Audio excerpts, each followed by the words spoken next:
This is definitely very interesting. I'd like to dwell for a second on the findings that you had 10 years ago. So can you tell us a little bit more into details what you found about the return on investment from private equity that were managing people better? What managing people better mean or meant to you at that time?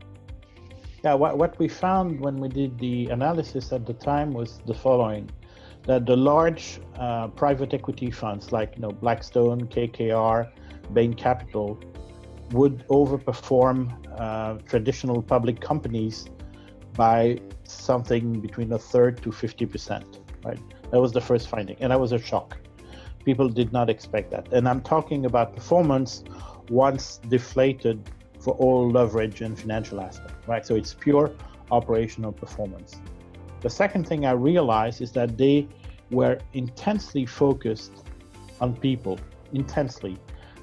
Typically, the meetings I would have with PE funds, we would talk about the strategy of the company for 10, 15, 20 minutes. And then the rest of the hour would be dedicated. What do you think about that person? Is she doing well? What do you think of this one? I heard this guy at the supplier is great. Should we talk to him? And they actually have a mental map that's really focused on people. The other thing is the way they set objectives is very different from traditional companies. At least 10 years ago was very different. It was much more driven around objective, about putting people in position to be successful, understanding what drove them, and being a lot less dependent on traditional HR practices because they felt it didn't really work, or they didn't work very well.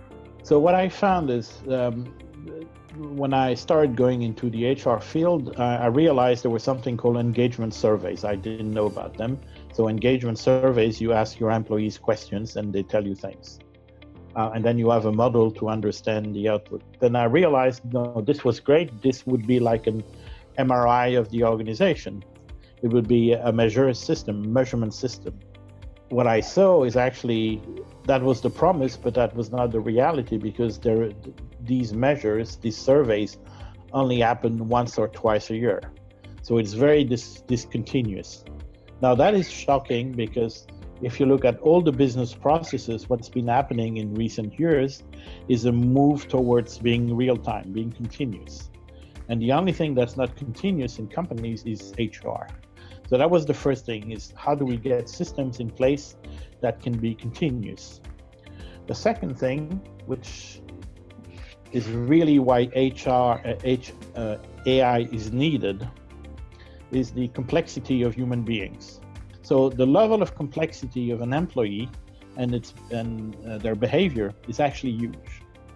Now you start combining that with the fact that you want to measure that continuously, you can do that today because we all have a digital footprint, and actually most of people in a company have a huge digital print. They send emails, they send messages.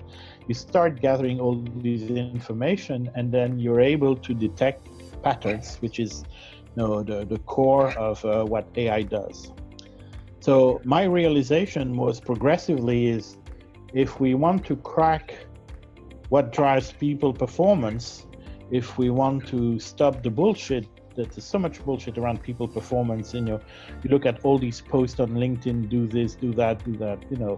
Actually now there are ways where you can measure stuff, you can test what works, what doesn't work, and then you can replicate it. So this is the revolution that's happening in HR today. And this revolution is driven by AI.